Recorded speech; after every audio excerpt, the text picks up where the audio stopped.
लाल किले से झूठ नहीं बोलना चाहिए। लाल किले से झूठ बोलने का स्थान नहीं है। जिन्होंने तिरंगा का कभी सम्मान न किया हो वो आज तिरंगा लेकर के यात्रा निकाल रहे हैं। इनका राष्ट्रवाद एकरंगी है। जो भाजपाई घर घर तिरंगा कार्यक्रम चला रहे हैं, जो अनरजिस्टर्ड लोग हैं, सच्चाई तो ये है कि तिरंगे से इनको कोई लेना देना नहीं है। ये स्वतंत्रता दिवस नहीं मना रहे थे कल। भाजपाई और संघी साथियों का लक्ष्य विभाजन था, यही उनकी उपलब्धि है। इसीलिए आज भी वो विभाजन का ही त्योहार मना रहे हैं। उन्होंने आजादी की लड़ाई में योगदान दिया हो न दिया हो, लेकिन विभाजन में योगदान जरूर रहा है उनका। विधानसभा में इसी सरकार ने कहा कि हम 1,500 रुपए देंगे गरीब माता बहनों को, बुजुर्गों को। बताओ, जो 1,500 रुपए नहीं दे पाए वो 40,000 रुपए देंगे, 50,000 रुपए देंगे। इनकी बात पे कौन भरोसा करेगा कि पॉलिटिकल मेकअप के लिए, पॉलिटिकल अपना फेस साफ रखने के लिए सबसे ज्यादा बजट दिया जा रहा है हमारे प्रेस के साथियों को। किसको बेवकूफ बना रहे हैं सोचिए आप। घबराए हुए लोग हैं ये। इनकी भाषा देखिए, और भाषा इसलिए भी बिगड़ी हुई है क्योंकि उनकी भ्रष्टाचार की पोल खोल रही है जनता। लखनऊ एक्सप्रेस वे बरसात में ही ढह गया हो, पहली बरसात में ही ढह गया। सोचिए आप, कभी कहते हैं 40 गड्ढे हैं, कभी बताते हैं 80 गड्ढे हैं। और सोचिए पानी किससे सुखाया जा रहा है, बारिश में पंखा चला करके। तब तक एयरपोर्ट में भी पानी भर गया। जब अयोध्या गए, रिकॉर्ड बनाया, वर्ल्ड रिकॉर्ड, वो चंदा ही नहीं पकड़ पाए कि कौन ले गया चंदा। सोचिए चंदा पार हो गया। जो सरकार झुकती नहीं थी उसे भी नौजवानों ने झुका दिया। जितना हमारा संविधान मजबूत होगा उतना ही हमारा लोकतंत्र मजबूत होगा। और जितना हम आप सब लोग लोकतंत्र को मजबूत करना चाहते हैं, उन्हें सबको, हम सबको मिलकर के संविधान को भी मजबूत करना है। तो जहां बाबा साहेब भीमराव अम्बेडकर जी को याद कर रहे हैं, वहीं डॉक्टर राम मनोहर लोहिया, आचार्य नरेंद्र देव, जयप्रकाश जी और नेताजी, जिन्होंने हमें आपको समाजवादी आंदोलन दिया है, जहां हम 15 अगस्त को देश खुशहाल हो, तरक्की करे, दुनिया में हमारा देश भी आगे बढ़ता हुआ दिखाई दे, विकसित भारत बने, किसान खुशहाल हो, हर नौजवान को नौकरी रोजगार मिले, हमारे व्यापारी भी तरक्की करें और कम से कम दुनिया के व्यापार में अपना स्थान बनाएं। ये आज हम सब लोग संकल्प लेते हैं। और संकल्प ये भी लेते हैं, आज स्वतंत्रता दिवस के दिन हम लोग संविधान को मजबूत करेंगे। और संविधान मजबूत करने के लिए कोई भी त्याग करना पड़ेगा तो हम लोग त्याग करने के लिए तैयार रहेंगे। आज जब अखबार उठाया हम लोगों ने, तो अखबारों में बहुत सारे विज्ञापन आए हैं। और विज्ञापनों में जो एक विज्ञापन सबसे प्रमुखता से छपा है, वो सरकार बता रही है पर कैपिटा इनकम।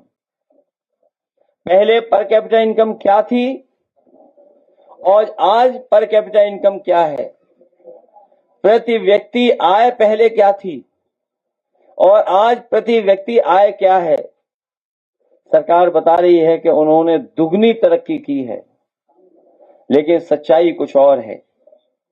वहीं हमें पीछे मुड़ के ये भी देखना है कि अगर हम पर कैपिटा इनकम की बात कर रहे हैं, प्रति व्यक्ति आय की बात कर रहे हैं, तो दुनिया में जो खुशहाल देश हैं, तरक्की किए हुए देश हैं, जिनकी अर्थव्यवस्था हमारे आसपास है, हमसे आगे है, वहां पर प्रति व्यक्ति की आय क्या है।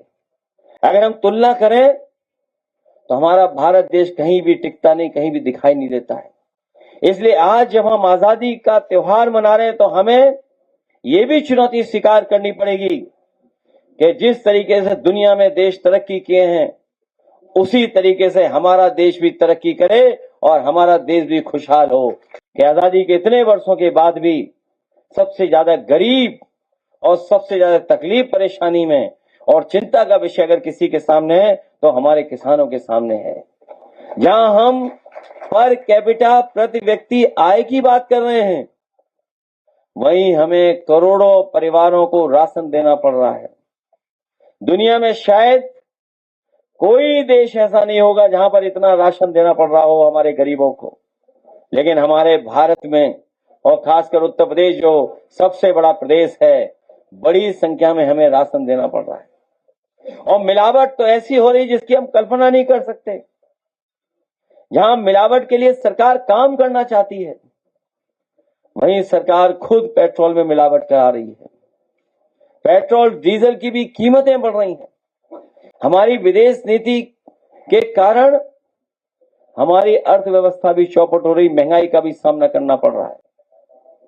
न केवल महंगाई का सामना करना पड़ रहा है, धीरे धीरे हम देख रहे हैं हमारी शिक्षा व्यवस्था भी चौपट हो गई है।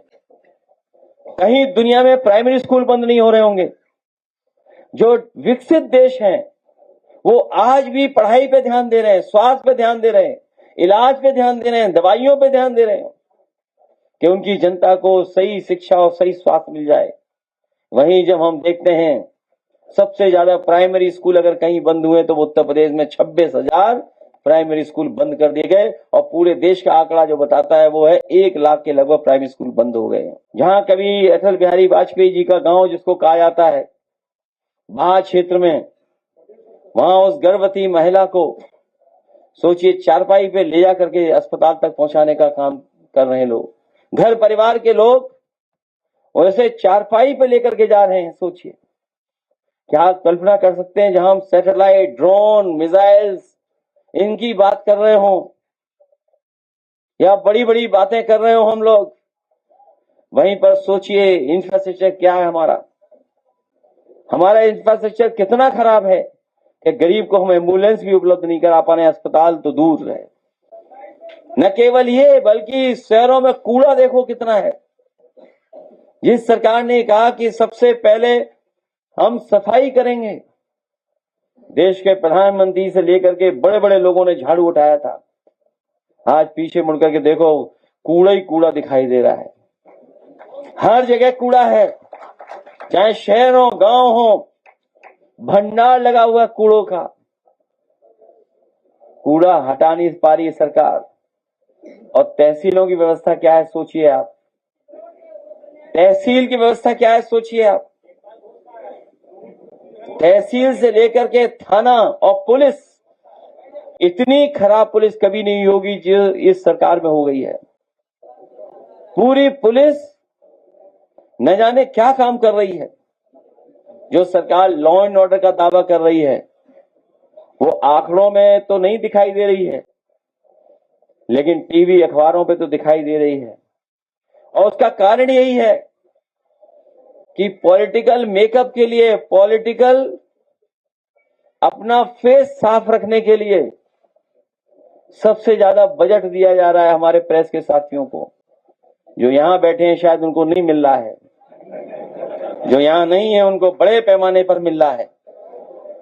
अभी तक शायद देश में किसी सरकार ने इतना प्रेस को पैसा नहीं खर्च किया होगा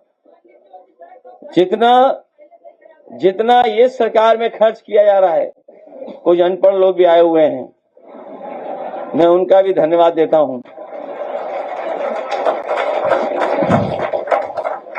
तो सोचिए आप, पॉलिटिकल मेकअप के लिए, अपना चेहरा चमकाने के लिए कितना पैसा खर्च हो रहा बजट का। 250-300 करोड़ से शुरू हुआ और सुनने में आ रहा है कि इस वर्ष में लगभग 2000 करोड़ रुपए दिया गया है विभाग को। सोचिए, इतने वर्षों से लगातार बजट बढ़ता चला जा रहा है। हमारे दाना गाना वालों के लिए बजट बढ़ रहा है, लेकिन जो बेसिक चीजें पढ़ाई, इलाज, उसके बजट में लगातार कमी करते जा रही सरकार। और सोचिए क्या मना रहे हैं ये लोग। ये स्वतंत्रता दिवस नहीं मना रहे थे कल, सोचिए क्या त्योहार मना रहे थे ये लोग कल। ये भारतीय जनता पार्टी के लोग विभाजन विभीषका दिवस मना रहे थे। सोचिए, ये स्वतंत्रता दिवस की नई तैयारी कर रहे थे, ये मना रहे थे पूरी भारतीय जनता पार्टी। और भारतीय जनता पार्टी के साथ साथ उनके संगी साथी, अंडरग्राउंड लोग, अनरजिस्टर्ड लोग जो दिखाई नहीं देते हैं, वो लोग मना रहे थे विभाजन विभीषका दिवस। और वो इसलिए मना रहे थे कि उनके लिए विभाजन ही उत्सव है। उन्होंने आजादी की लड़ाई में योगदान दिया हो न दिया हो, लेकिन विभाजन में योगदान जरूर रहा है उनका। और भाजपाई और संघी साथियों का लक्ष्य विभाजन था, यही उनकी उपलब्धि है। इसीलिए आज भी वो विभाजन का ही त्योहार मना रहे हैं। और विभाजन उनका आजादी से पहले भी लक्ष्य था, और विभाजन आजादी के बाद भी है उनका कार्यक्रम। और आज भी अगर हम लोग देखें तो विभाजन ही उनका कार्यक्रम चल रहा है। इसलिए उनसे, ऐसे लोगों से बहुत सावधान रहना पड़ रहेगा। और इसलिए मना रहे हैं, इसलिए सेलिब्रेट कर रहे हैं, इसलिए खुशियां मना रहे हैं, क्योंकि स्वतंत्रता दिवस में उनका कोई योगदान नहीं था। अगर उनका योगदान रहा हो तो जरूर उसके लिए वो उत्सव मनाते। कहते हैं कि उनमें बहुत सारे लोग मुखबिर थे, मुखबिरी किया करते थे। तो जो अंडरग्राउंड हैं, तो वो सोचो कैसे उत्सव मना पाएंगे। वो अंडरग्राउंड ही काम करते थे, पहले भी अंडरग्राउंड काम करते थे और आज भी वो अंडरग्राउंड रह करके ही काम कर रहे हैं।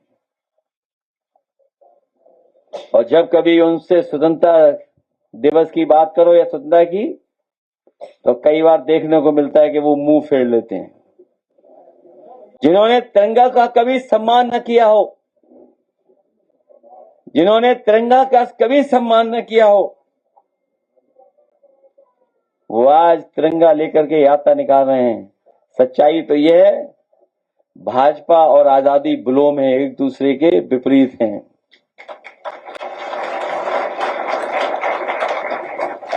इनका राष्ट्रवाद एकरंगी है, लेकिन हमारा आपका बहुरंगी है। हम सबको साथ लेकर के चलने वाले लोग हैं।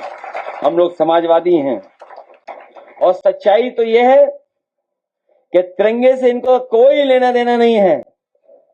ये तो हमारे साथी जानते होंगे कि कई स्थान इनके ऐसे थे जिस पर कभी तिरंगा नहीं लगा, ना आजादी से पहले ना आजादी के बाद। लेकिन इधर सुना है थोड़ा बदलाव किया है उन्होंने। जिस तरीके से आधे को फुल कर लिया इन्होंने, इसी तरह कुछ बदलाव किया है। जो भाजपाई घर घर तिरंगा कार्यक्रम चला रहे हैं, जो अनरजिस्टर्ड लोग हैं, सच्चाई तो ये है, इनको मन मन तिरंगा कार्यक्रम चलाना चाहिए। घर घर तिरंगा वाले कार्यक्रम चलाने वाले लोगों को, जिन्होंने कभी तिरंगे का सम्मान नहीं किया, उन्हें कम से कम मन मन तिरंगा कार्यक्रम चला करके, और आज जब अखबार देखा है तो सुना है कि गोमती को भी ये साफ करना चाहते हैं। जिस गोमती को हम लोग साफ कर रहे थे, और एक उदाहरण पेश किया था कि शहर के अंदर कैसे नदी साफ बहती है, सुनने में आया कि अब वो नदी साफ करना चाहते हैं। और तब जब कितने दिन बचे हैं बताओ आप। अगर 15 अगस्त आज हम लोग जब स्वतंत्रता दिवस मना रहे हैं, तो इस महीने के 15 दिन, अगले महीने के 30 दिन, फिर 30 दिन, फिर 30 दिन, तो कितने बचे दिन। और 2027 में तो अलग तरह का माहौल होगा। तो अब तो बहुत कम दिन बचे हैं हम लोगों के लिए, आपके लिए। और अभी अभी तो हम लोगों ने इन्हें हराया है, लोकसभा में इन्हें हराया हम लोगों ने। और लोकसभा की अगर गिनती करने विधानसभा में, तब भी हम लोगों ने हराया हुआ है। इसलिए घबराए हुए लोग हैं ये, और घबराए इतने हुए हैं कि इनकी भाषा देखिए, भाषा कैसी है इनकी भाषा देखिए। और भाषा इसलिए ही बिगड़ी हुई है क्योंकि इनकी भ्रष्टाचार की पोल खोल रही है जनता। कोई कल्पना कर सकता है कि कानपुर और लखनऊ एक्सप्रेसवे बरसात में ही ढह गया हो, पहली बरसात में ही ढह गया, सोचिए आप। अब पत्रकार साथी भी गिनते हैं गड्ढे। कभी इनकी खबर आती है कि 20 गड्ढे हैं, कभी कहते हैं 40 गड्ढे हैं, कभी बताते हैं 80 गड्ढे हैं। और सोचिए पानी किससे सुखाया जा रहा है बारिश में, पंखा चला करके। किसको बेवकूफ बना रहे हैं सोचिए आप। 63 किलोमीटर की सड़क 4000 करोड़ से ज्यादा की। हिसाब किताब लगाओ, बताओ कैसे सड़क में क्या क्या किया हुआ इन्होंने। ये तो है 63 किलोमीटर की सड़क, लेकिन गोरखपुर लिंक भी है, वो 7000 करोड़ की बनी है, 90 किलोमीटर। सोचो उसका क्या हाल हुआ होगा, उसमें कितनी सफाई हुई होगी, कितनी जेब भरी हो गई होगी।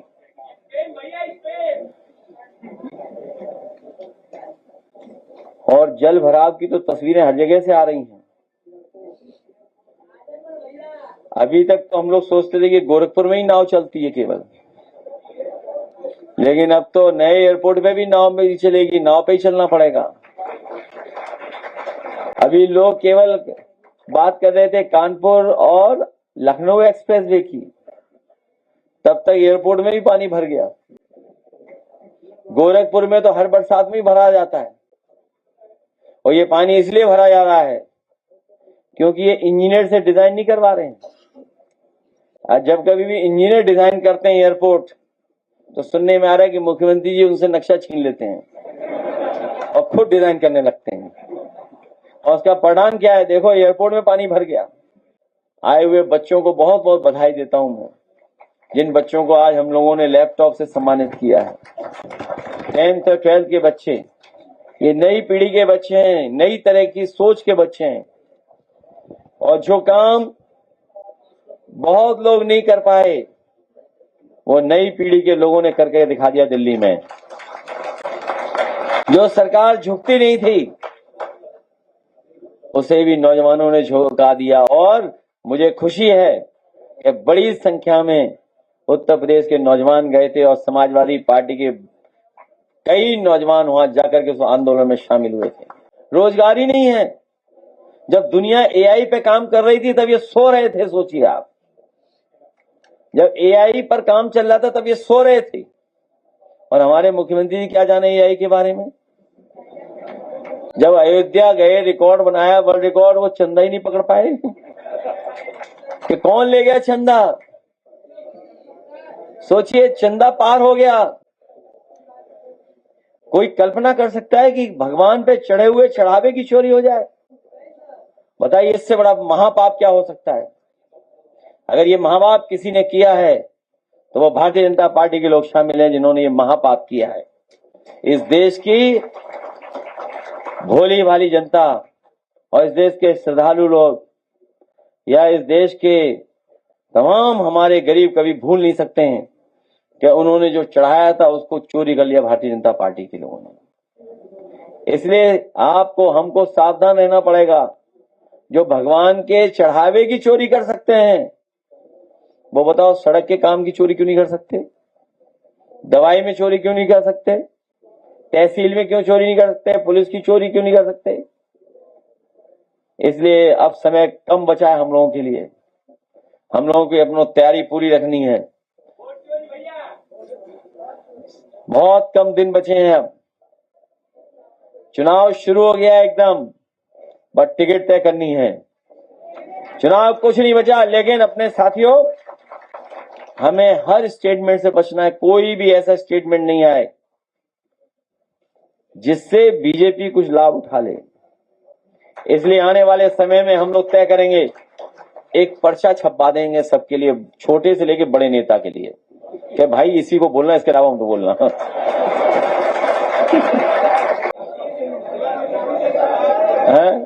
रुक जाइए, भी रुक जाओ।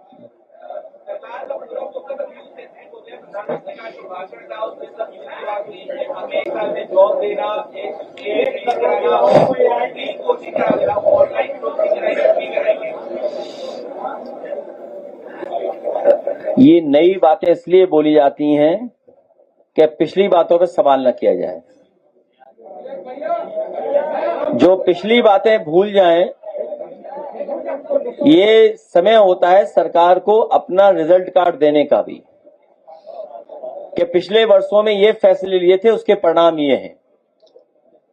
अगर केवल हम इन्वेस्टमेंट की बात करें, रोजगार की बात करें, नौकरी की बात करें, तो हर मामले में हम लोग पीछे हैं।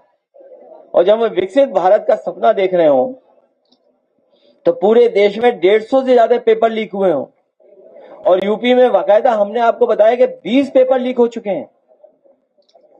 तो जहां पेपर लीक होते हो, नौकरी सरकार न दे पा रही हो, इन्वेस्टमेंट नहीं आया हो, और इन्वेस्टमेंट के बारे में बात नहीं कर रहे हैं। और जो सपना दिखाया था $1 ट्रिलियन इकोनॉमी का, वो $1 ट्रिलियन इकोनॉमी बनाने के लिए क्या कर रहे हैं कि 1 लीटर गोमूत्र के इतने पैसे आपको मिलेंगे।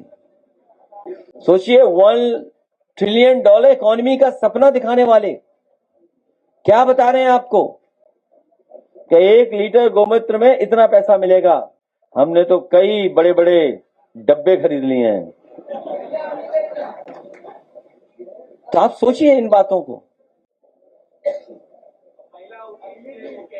सभी पार्टियों से मेरा निवेदन है कि जो महिला आरक्षण बिल है उसमें सभी पार्टी जो है सरकार का सहयोग करें। हालांकि मुझे अनपार्लियामेंट्री वर्ड नहीं इस्तेमाल करना चाहिए, लेकिन प्रेस के सामने तो करने में कोई दिक्कत नहीं है। लाल किले से झूठ नहीं बोलना चाहिए।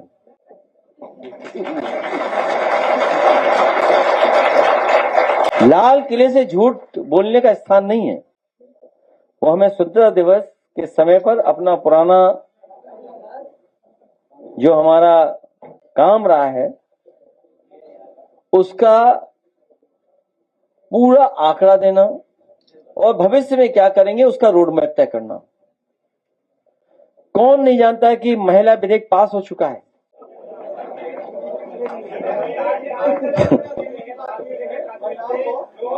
अच्छा, ये बताइए कौन दे रहा है? कब देगी? कब देगी? कब? हमारी सब महिला इंतजार कर रही, कब देंगी? आप भी गलत मत फंसो, नहीं दे रहे हैं, केवल बोल रहे हैं। और अगर देना होता तो 9 साल में क्या दिया बताओ? 1,500 रुपए नहीं दे पाए वो लोग। और आप निकालिए विधानसभा में इसी सरकार ने कहा कि हम 1,500 रुपए देंगे गरीब माताएं बहनों को, बुजुर्गों को। बताओ, जो 1,500 रुपए नहीं दे पाए वो 40,000 रुपए देंगे, 50,000 रुपए देंगे। और वो भी किस्त में देना चाहते हैं कि पहले आधा दे दो फिर बाद में देंगे जब सरकार बन जाएगी। इनकी बात पे कौन भरोसा करेगा? तो इनके अंदर नफरत है। ये रूढ़िवादी लोग हैं, ये बहुत खराब लोग हैं, ये वर्चस्ववादी लोग हैं, ये कभी स्वतंत्रता पसंद नहीं करते, ये संविधान के तहत नहीं चलने वाले लोग हैं, किसी को बराबर की तरह नहीं देंगे, बराबरी नहीं चाहते ये लोग, ये हमेशा भेदभाव के पक्षधर लोग हैं। और अगर आपको पैसा कमाना है तो गौमूत्र इकट्ठा करने लगो। नेशनल दस्तक की आपसे गुजारिश है कि अगर इसको बचाना चाहते हैं तो नेशनल दस्तक को सब्सक्राइब करने के लिए रेड कलर के सब्सक्राइब बटन को दबाएं, फिर बेल आइकन की घंटी दबाएं। नेशनल दस्तक को बचाने के लिए बहुत जरूरी है कि हर खबर को शेयर करें, लाइक करें, कमेंट जरूर करें।